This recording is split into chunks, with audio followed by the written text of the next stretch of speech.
안전지대 119의 안전지킴이 아나운서 이가희입니다. 여러분 안녕하십니까? 라고 인사드리기가 조심스러운 요즘입니다. 지난주 1일 오전 폭발에 이은 붕괴 사고로 근로자 여러 명이 희생된 남양주 지하철 공사 현장 사고도 그렇고 지난달 28일 저녁에는 서울 구의역 승강장에서 혼자 스크린도어를 수리하던 정비업체 직원이 열차와 안전문 사이에 끼어 숨지는 사고가 있었습니다. 시민들의 발이라 불리는 지하철에 관련된 사고라서 더 불안한 마음을 떨칠 수가 없었다는 게 우리 이웃들의 솔직한 심정입니다. 두 사고의 희생자들이 공사협력업체 근로자들이고 또 정비업체 용역 직원이라 더 마음이 아파오는데요. 특히 지하철 스크린도어 사고는 지난해 8월 서울 지하철 2호선 강남역에서 스크린도어 정비업체 직원이 숨진 지 불과 1년도 안 돼 판박이처럼 닮은 사고가 재발했다는 점이 주의를 더 안타깝게 하고 있습니다.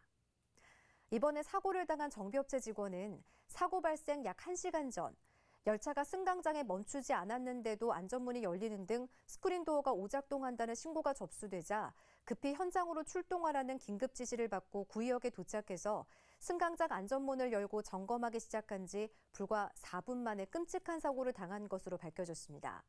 하지만 구의역 측은 용역업체 직원이 스크린도어를 수리하고 있는 상황조차 제대로 파악하지 못한 것으로 드러났는데요.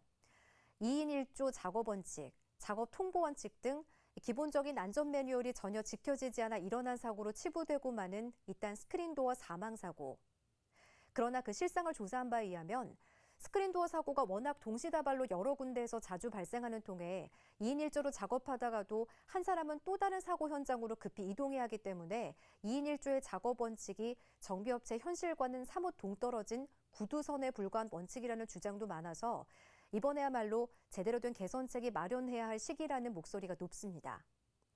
소 잃고도 외양간을 제대로 고치지 못했다는 비판이 일고 있는 가운데 오늘 안전지대 119에서는 인재사고가 끊이지 않고 있는 우리 사회의 위험한 고질병인 안전불감증에 대해 심도 있게 짚어보겠습니다. 먼저 안전이 필요한 곳이면 어디든 달려가는 든든한 시민지킴이 119 구조대와 함께 뜨거운 화재 현장부터 긴급 출동합니다.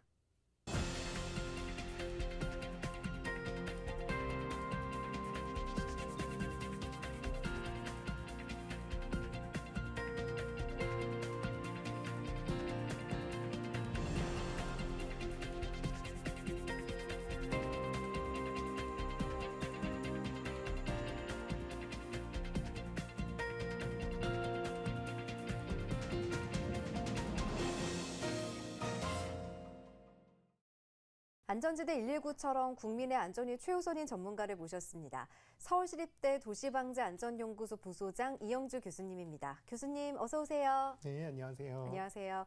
네, 교수님, 자칫 방심하면 큰 불로 이어지는 화재 사고의 원인 중 하나가 바로 주방에서 시작된다고 해도 과언이 아니라는데요.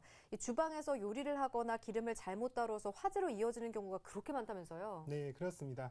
이렇게 잘만 사용하면 맛있는 요리를 만들어내지만요. 네. 또 자칫 부주의하면 화마로 돌변하는 이 식용유로 인한 기름불 화재, 방심했다가는 집 전체를 그야말로 홀라당 다 태울 수 있습니다. 밤 11시 39분, 서울 마포구 서교로에 있는 음식점에서 화재가 발생했습니다. 시커먼 연기를 동반한 불꽃이 세차게 번지고 있는데요.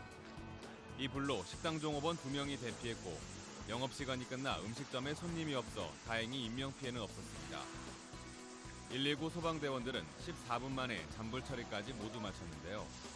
경찰과 소방당국은 1층 음식점 관계자가 주방 정리를 위해 그릴에 붙어있던 고기 찌꺼기를 태우던 중 불티가 번져 불이 난 것으로 보고 정확한 화재 원인을 조사하고 있습니다.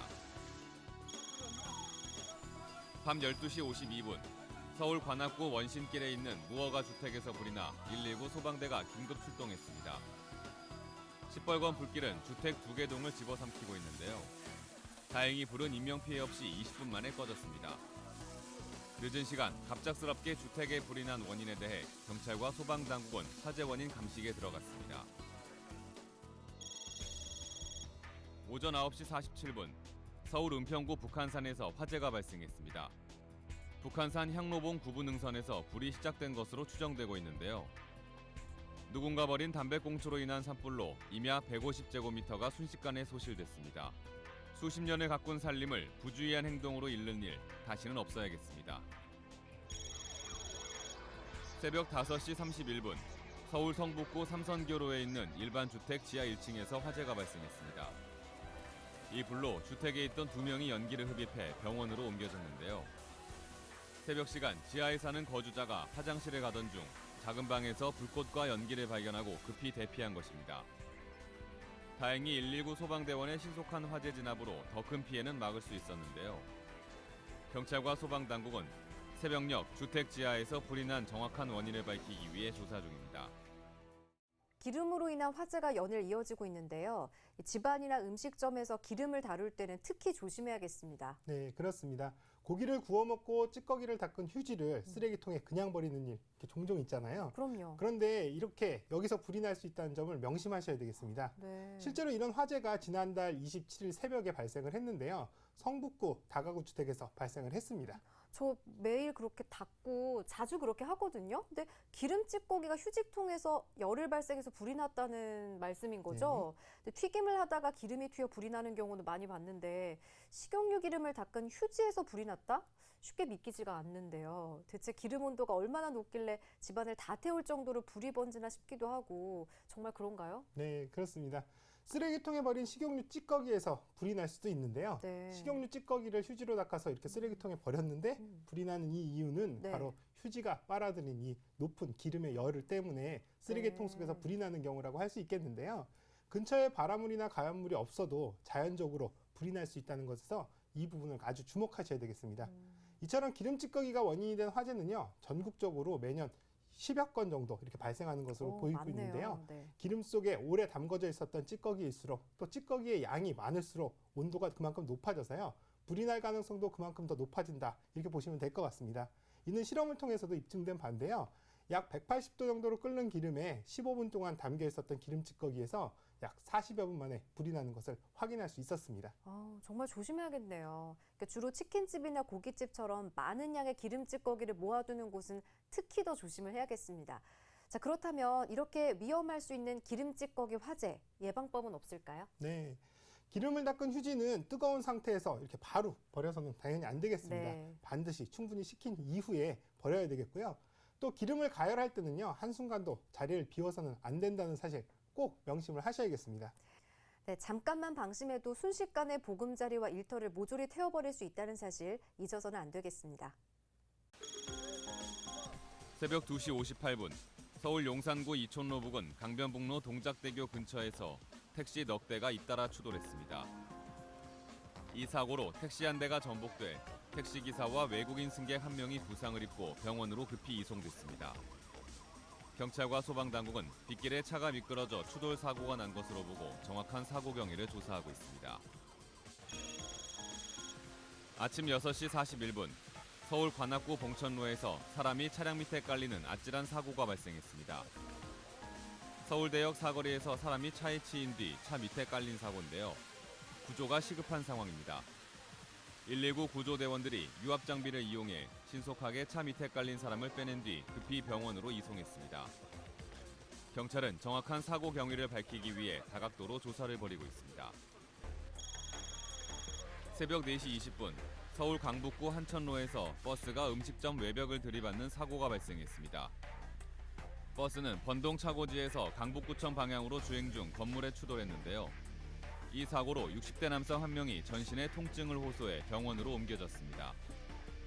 경찰은 사고를 낸 버스 운전자를 상대로 정확한 사고 경위를 조사하고 있습니다. 빗길 고속운전은 정말 위험해 보이는데요. 일단 시야도 흐린 데다가 길이 미끄럽기 때문에 감속운전은 필수라고 할 수 있겠는데요. 또 빗길 고속운전이 대형 사고의 큰 원인이 또 있다고요. 네. 빗길 고속운전이 대형 사고를 부르는 데는요, 이 타이어의 수막 현상이 큰 원인으로 이렇게 지적이 되고 있는데요. 네. 그 이유는 타이어의 회전이 빠르면 빠를수록 빗물이 타이어 홈을 따라 배출되어야 할 그 빗물 양이 제대로 배출이 안 되고요. 네. 타이어 표면에 머무르면서 얇은 물에 즉 이 수막을 형성하게 됩니다.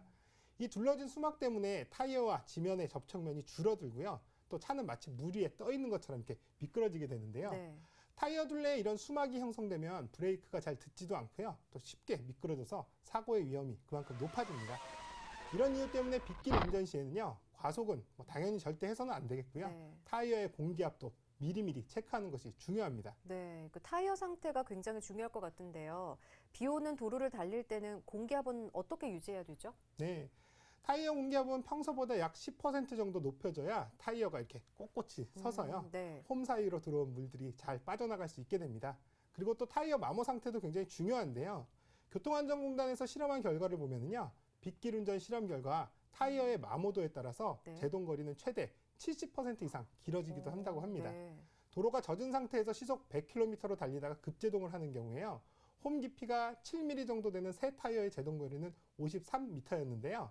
홈 깊이가 1.6mm 정도로 마모가 아주 심한 헌 타이어는 제동 거리가 91m나 이렇게 길어졌다고 합니다. 차이가 많이 나네요. 네. 그러니까 제동 거리가 길면 앞차를 들이받을 가능성이 높아지기 때문에 타이어의 마모가 심할수록 제동이 제대로 안 돼 감속이 되지 않는다는 거죠? 네, 그렇습니다. 이렇게 마모가 심할수록 감속이 잘 되지도 않고요. 네. 또 그만큼 충격이 커지기 때문에 인명사고가 날 확률이 그만큼 높다 이렇게 말할 수 있겠습니다. 그리고 브레이크 패드 상태도 항상 제때제때 점검을 하셔야 하는데요. 네. 브레이크를 이렇게 밟았을 때 금속의 마찰음 이런 것들이 들리면 패드의 마모 상태를 항상 확인해서 보셔야 됩니다. 네. 또 빗길에서는 시야 확보도 잘 되지 않기 때문에요. 와이퍼의 작동 여부, 또 와이퍼가 잘 닦이는지 마모 여부 네. 이런 것들도 수시로 체크할 필요가 있습니다.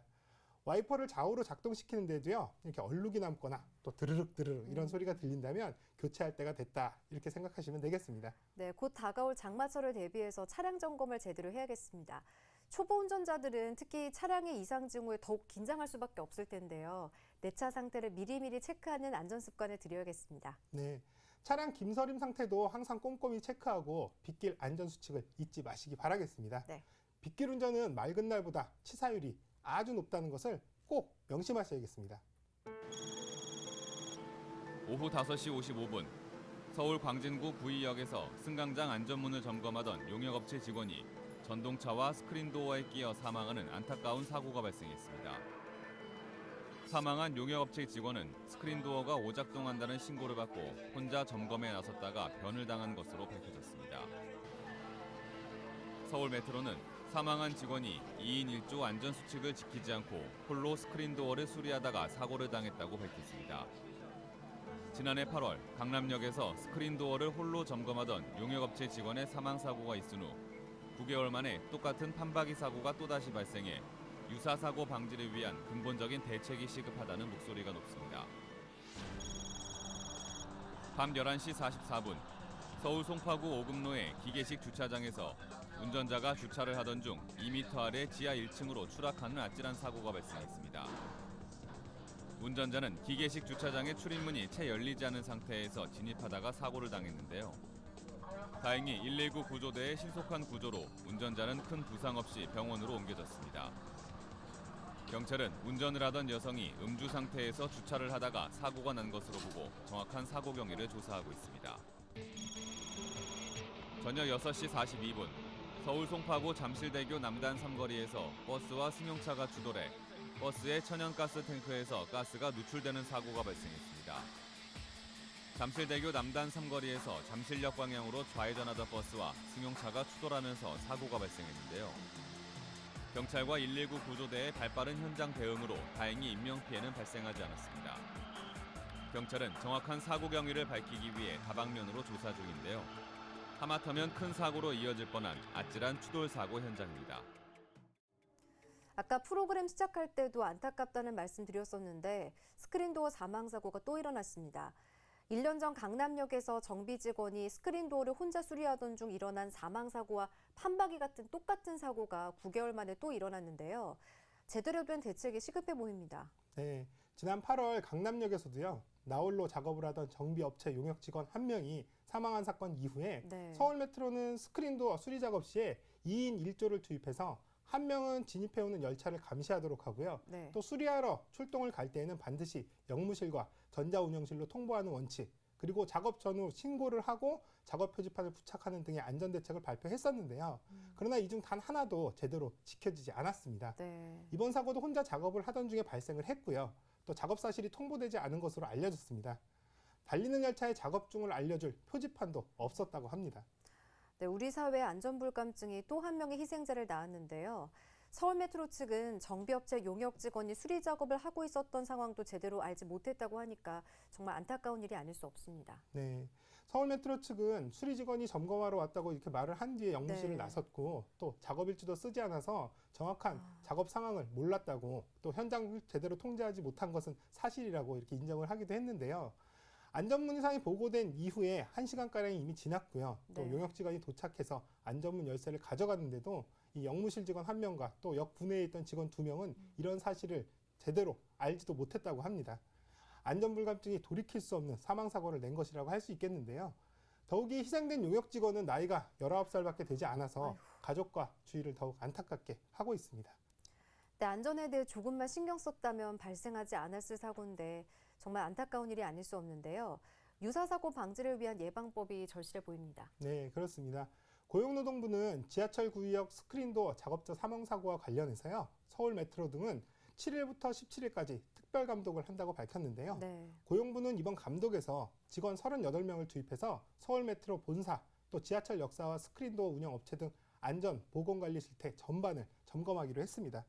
특히 지난해 8월 29일 강남역 스크린도어 작업자 사망사고 이후에 서울 메트로가 발표한 승강장 안전문 사고 재발 방지를 위한 특별 안전대책 이행 여부를 아주 중점적으로 확인할 방침이라고 밝혔습니다. 네, 당시 서울메트로는 승강장 작업 통제와 안전관리 교육 강화, 또 유지보수 용역업체 관리 강화, 그리고 장애 발생 감소 대책 추진 등을 발표한 것으로 알고 있는데요. 네, 그렇습니다. 앞으로 산업안전보건법에 따라서 근로자 사고 예방 조치를 제대로 하지 않은 네. 사업주는 5년 이하의 징역이나 5천만 원 이하의 벌금을 받을 수 있다고 합니다. 네, 생명과 직결된 일인 만큼 안전에 대한 의식이 하루빨리 바뀌어야 하지 않을까 싶은데요. 이번 스크린도어 사망사고는 유명무실한 안전 매뉴얼이 빚은 참극이 아닌가 싶습니다. 총체적 안전불감증에 여실히 드러난 사고, 다시는 이런 사고가 되풀이되지 않도록 모두가 경각심을 가져야겠습니다.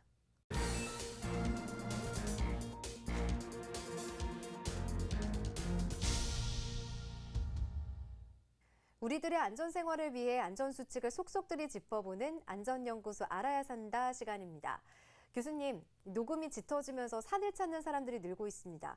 하지만 안전을 등한시하고 무턱대고 산을 오르다가는 사고를 당하는 경우가 많은데요. 오늘은 햇빛이 강렬한 여름에 산을 오를 때 주의해야 할 점에 대해서 알려주신다고요? 네, 그렇습니다. 벌써 한낮 기온이 30도를 웃도는 날이 많아지고 있는데요. 네. 때문에 산에 오르면 선선해지는 기분으로 산을 찾는 분들이 점점 많아지고 있습니다. 여름철 무턱대고 산행을 하다가 사고를 당하는 경우가 많다고 합니다. 여름철에 뜨거운 햇빛을 피하려고 우거진 숲속으로 들어가다가 일행을 놓쳐 실족되는 사고를 당해 119에 의해 구조되는 경우가 자주 발생합니다. 또 해가 길어졌다고 지나치게 안심한 나머지 늦은 시간까지 산행을 하다가 날이 어두워지면서 등산로를 찾지 못하고 조난되는 사고가 발생하여 구조되는 경우도 많이 발생하고 있습니다. 또 여름철에는 숲이 우거져 일행과 조금만 떨어져도 시야에서 멀어지는 등 낙오되기 쉽기 때문에 항상 조심해야 합니다. 이런 이유로 여름철 등산을 안전하게 즐기기 위해서는 휴대전화 배터리 확보, 벌, 뱀 주의, 호루라기 지참, 일행과의 소통, 산행 계획 세우기 등 5가지 안전 등산 수칙을 준수하셔야 합니다. 5가지 안전 등산 수칙을 꼭 지켜서 여름 산행을 안전하게 즐기시기 바랍니다. 네, 여름철에는 숲이 우거져서 일행과 조금만 떨어져도 시야에서 멀어진다는 거 꼭 명심해야겠습니다. 네, 등산로를 찾지 못해서 실족 사고가 잦다는 것도 항상 염두에 두셔야 되겠고요. 네. 소방본부에서 알려준 안전한 등산법 꼭 숙지하시길 바랍니다. 네, 소방본부에서 알려준 여름철 안전등산법 5가지 다시 한번 짚어보면 먼저 휴대전화 배터리를 확보하시고요. 벌과 뱀을 주의하시고 호루라기를 지참하시고요. 일행과 항상 소통하는 거 잊지 마시고 산행 계획 세우기 꼭 숙지하시기 바랍니다. 교수님, 이거 말고도 여름철 등산 시에 체크해야 될 부분이 있을 것 같은데. 예, 물론 또 네. 있습니다. 반드시 체크해야 할 부분들 말씀을 드릴 텐데요. 네. 한국안전등산연구원 서성식 원장님께서 여름 산행 시 주의해야 할 부분들을 자세히 알려주신다고 합니다. 여름철 등산을 가게 되면 뜨거운 햇볕 때문에 일사병, 탈진 등의 위험이 있기 때문에 등산을 가기 전에 철저한 준비를 하고 출발하는 게 좋겠습니다. 고도가 높아질수록 햇볕을 더욱 뜨겁게 느껴지기 때문에 햇볕을 가릴 수 있는 자외선 차단제를 꼭 바르시고 햇볕을 가릴 수 있는 모자를 착용하는 게 좋겠습니다. 그런데 햇볕을 차단하려고 쓴 모자가 너무 크면 등산객의 시야를 가려서 오히려 더 위험할 수 있기 때문에 적당한 크기의 모자를 선택하는 게 좋겠습니다. 또 중요한 것은 등산복인데요. 면 소재의 등산복은 땀은 잘 흡수하지만 쉽게 마르지 않기 때문에 땀을 쉽게 말릴 수 있는 기능성 소재, 즉 폴리에스테르나 쿨맥스 소재의 등산복을 입는 것이 좋겠습니다. 또 여름 등산 시에는 체온 유지와 적절한 페이스 조절이 매우 중요한데요. 면 소재의 옷은 땀이 빨리 마르지 않아 체온이 떨어질 수 있다는 점 다시 한번 강조드립니다. 그리고 여름철 등산 가실 때 덥다고 얇은 양말을 신으면 발의 피로가 쉽게 쌓이기 때문에 계절에 상관없이 산행할 때는 두툼한 양말을 신어서 발에 무리가 가지 않도록 하여야겠습니다. 또 등산화 사이즈도 중요한데요.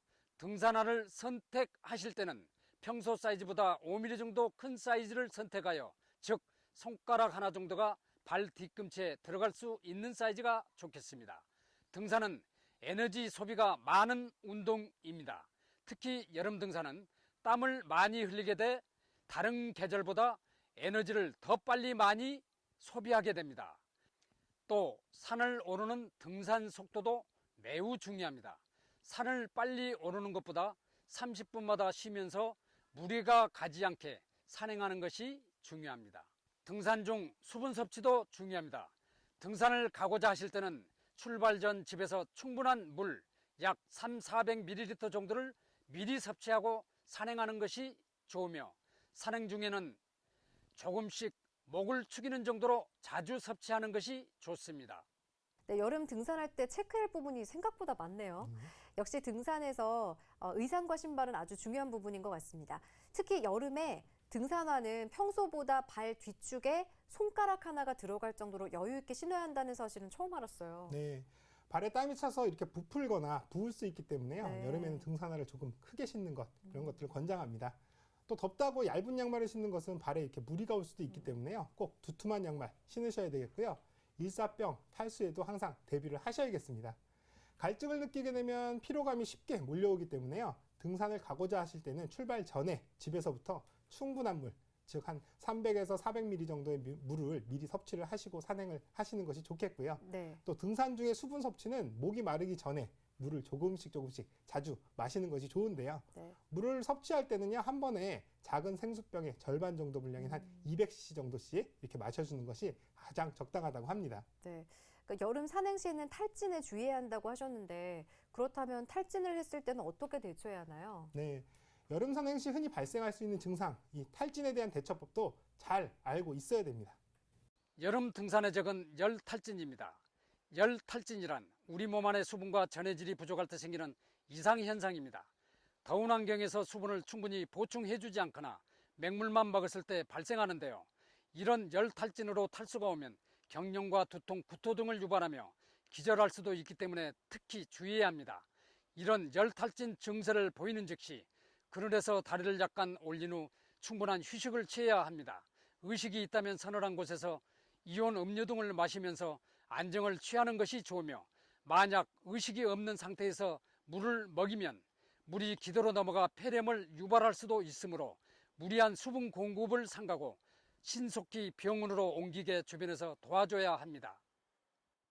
열탈진에 대한 자세한 정보를 알았네요. 그러니까 수분과 전해질이 부족하면 생기는 증상이니만큼 여름철엔 산에 오를 때 이온 음료 한 병 정도는 꼭 챙겨가야겠습니다. 네. 더운 여름철에 산에 오르는 여름 등산에서는요, 잠깐의 방심으로도 목숨을 잃거나 또 병원 신세를 질 수 있기 때문에요. 네. 등산 시에 안전수칙 꼭 지켜주시고요. 네. 산에 오르기 전에 철저한 준비 필요하겠습니다. 네, 오늘 안전연구소 알아야 산다에서는 여름 산행 시 주의해야 할 점에 대해서 알아봤는데요. 이영주 교수님의 요점 정리로 다시 한번 체크해 봅니다.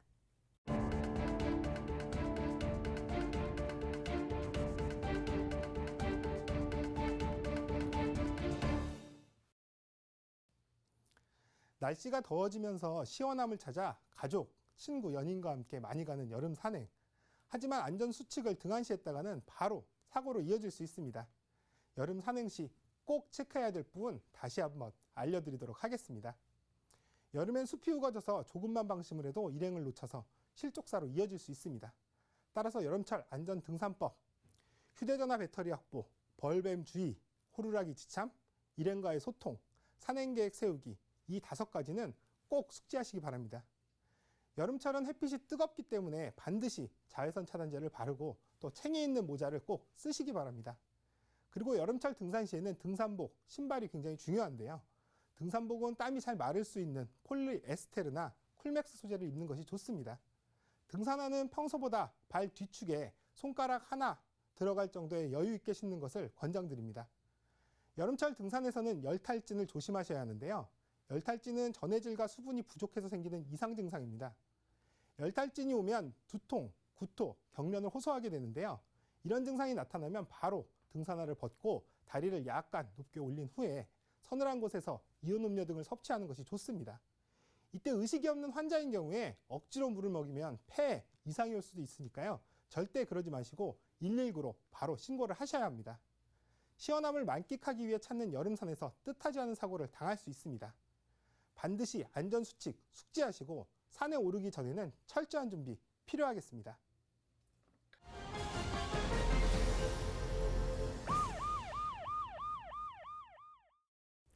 서울 지하철 2호선 구의역에서 스크린도어를 수리하다가 사고로 사망한 용역 직원은 이제 겨우 19살밖에 되지 않은 청년이었는데요. 꿈을 채 펴보지도 못하고 숨을 거둬 주위를 안타깝게 하고 있습니다. 네, 숨진 19살 김군의 가방에서는요. 항상 업무 시간에 쫓기던 김군이 즐겨 먹던 컵라면, 네. 또 그리고 그마저도 급히 먹기 위해서 늘 가지고 다녔던 숟가락 하나가 있었다고 하는데요. 이 사고로 김군을 잃은 가족들은 어떤 마음일지 감히 상상이 가질 않습니다. 정말 안타까운 사고에 추모의 발길이 계속 이어지고 있습니다. 부실 대응과 안전불감증으로 인한 또 다른 희생자가 나오지 않게 하는 것은 지켜주지 못한 우리들의 몫으로 남겨졌습니다. 안전은 철저한 반성이고 꼼꼼한 실천입니다.